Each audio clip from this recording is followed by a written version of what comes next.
আসসালামু আলাইকুম। আমি সামারিয়ান সুতা দিয়ে এই কেম কুশন কভারটি করেছি এবং হুক সাইজ নিয়েছি 2.5 আমি কয়েকটি কালার দিয়ে এই কুশন কভারটি কাজ শেষ করেছি। এখন এটি আমার 16x16 সাইজের হয়েছে। এটি কুশন কভারের এক পার্টের ডিজাইন হবে।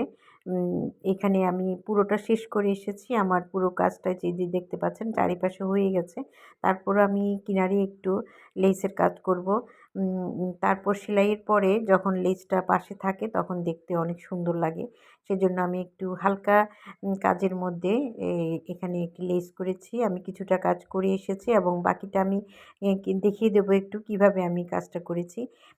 এই যে দেখতে পাচ্ছেন আমি কিন্তু লাস্টে ম্যাজেন্টা কালারটা দিয়েই লেসটা করছি।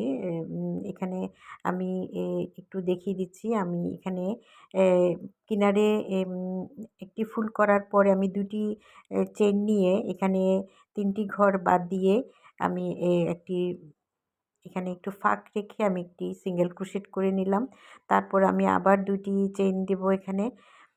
ঠিক একইভাবে ৩ টি ঘর বাদ দিয়ে আমি ৪ নাম্বার ঘর থেকে আমি ডবল ক্রোশেট তুলব।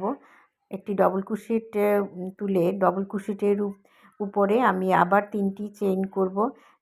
৩ টি চেইন করে ডবল ক্রোশেট এর মাথায় আমি আবার এনে এটাকে জয়েন করে দিয়ে দেবো। এই যে ঘুরিয়ে এনে ডবল ক্রোশেটের এখানে জয়েন করে দিচ্ছি। তাতে একটি আমার বল হবে এবং আমি এভাবে একই ঘরের মধ্যে ৪ টি ডবল ক্রোশেট এবং ডবল ক্রোশেটের উপরে একটি বল এভাবে আমি তৈরি করব। তাতে আমার একটি ফুল হবে। এই যে দেখতে পাচ্ছেন আমি একই ঘরে আবার আরেকটি ডবল ক্রোশেট করছি। এভাবে আমি এই ঘরে ৪ টি ডবল ক্রোশেট এবং ৪ টি ডবল ক্রোশেটের উপরে বল তৈরি করব। আপনারা যারা আমার ভিডিওটি দেখছেন, আপনাদের যদি ভালো লাগে অবশ্যই সাবস্ক্রাইব করে সাথে থাকবেন। আমি কাজটি সহজভাবে বুঝিয়ে দিতে চেষ্টা করেছি। আপনাদের কেমন লাগলো অবশ্যই কমেন্টস করে জানাতে পারেন।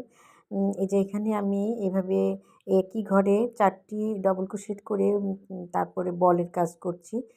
এভাবে আমি ফুলটি তৈরি করব এবং পাশে আমি আবার ২ টি চেইন দিয়ে একটি স্লিপ সিঙ্গেল ক্রোশেট দেব এবং এভাবে আমি এই পুরো কাজটা করব।